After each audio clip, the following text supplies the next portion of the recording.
E aí meu pai falava, Fabinho, você não está indo mais à igreja? E aí Deus começou a me mostrar que o acidente iria acontecer comigo. Sério? E foi muito claro. E foi tão claro e eu não dei atenção. Eu estava. O principal deles, e que aí eu resumo para não precisar contar outros, senão a gente vai ficar aqui horas e horas. Eu estava chegando na casa de uns amigos meus para almoçar, que eu tinha uma intimidade, eu passava sempre na porta, ia lá, dava um abraço, comia o negócio. E aí a moça que trabalhava lá na casa deles virou para mim e falou assim: Fabinho, eu preciso falar com você. Eu tenho um aviso de Deus para te dar. Deus mandou te dizer que você vai sofrer um acidente de carro. E seu acidente, ela descreveu, preste atenção, gente, ela descreveu como seria o meu acidente. Ela falou assim, ó, seu acidente vai ser numa curva. Aí eu olhei para ela e falei assim, que acidente nada? Para de palhaçada. Aí ela falou assim, Fabinho, é sério, deixa eu orar com você, deixa eu te ungir com óleo. E aí, naquele momento, eu zombei, eu brinquei com Deus. Eu fiz algo que foi horrível. Não tenho nem nomes para falar da minha atitude. Naquele momento, quando ela falou assim, deixa eu te ungir com óleo, eu virei para ela e falei assim, pega esse óleo e vai fritar um pastel para mim que eu tô com fome. Quando, na verdade, eu tinha que ter, aí eu volto a falar, a gente se afasta de Deus e a gente deixa de ouvir a voz dele.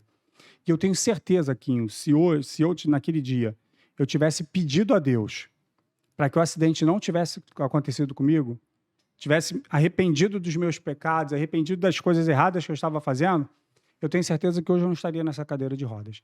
Mas a vontade permissiva de Deus aconteceu. Deus permitiu que acontecesse o acidente.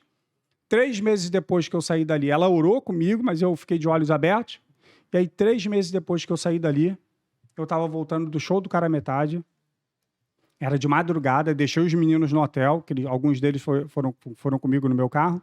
E aí depois eu morava na Praça Seca e fui em direção à Barra da Tijuca para ir para a Praça Seca. Só que eu estava com muito sono. Já não estava mais aguentando, baixei os vidros do carro, liguei o som alto, não tirei o cinto, até porque o cinto ele já entrava, quando você entrava no carro, já era um cinto automático. E aí fui. Cara, quando eu pensei assim comigo, cara, eu vou parar no Barra Shopping para dormir, porque ali tinha aquela boate Rock in Rio, lembra? E aí, tu é da minha época, cara. Tu é um pouquinho mais velho do que eu, mas não tem problema não, eu vou deixar. E aí eu falei, vou parar ali na Rock in Rio e eu peço segurança para me acordar, porque o segurança me conhecia, eu frequentava ali direto. E aí vou parar ali, durmo 10 minutos, depois ele me acorda e eu vou para casa. Só que a 200 metros do Barra Shopping, o carro estava na pista do meio, e aí fez uma curva, exatamente como a moça falou, que seria o meu acidente, lembra que eu falei? Uma curva, fez uma curva, subiu a agulha do meio, bateu e foi capotando. Quando ele bateu e foi capotando, o cinto me segurou, então meu pescoço foi para frente e voltou. Quando ele voltou, eu tive uma lesão na cervical, aqui atrás, nível C6, C7. Por quê? Porque eu baixei o banco exatamente para não encostar a cabeça.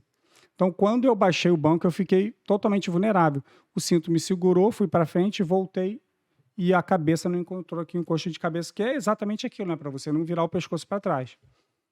E dali eu fui levado para o hospital, vamos resumir, senão a gente vai ficar aqui um tempão.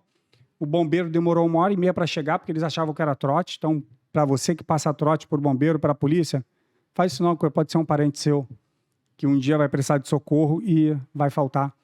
E aí meu pai, uma moça que estava passando no local do acidente, viu o meu acidente, ela parou, naquela época, era 99, poucas pessoas tinham celular ainda, né?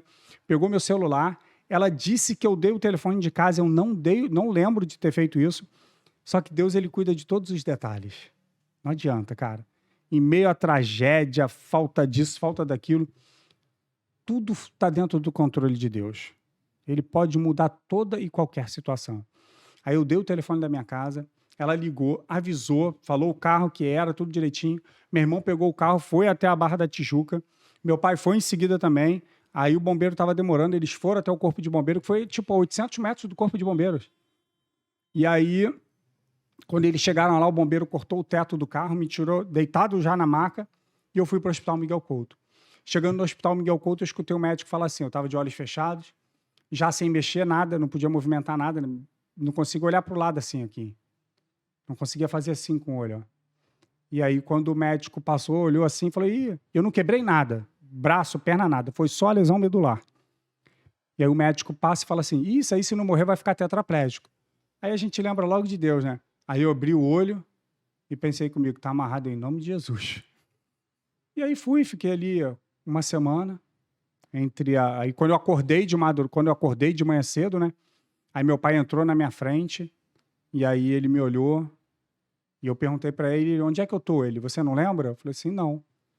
Aí ele, então deixa eu te falar, você deve ter dormido no volante, você sofreu um acidente de carro, e você vai precisar usar cadeira de rodas.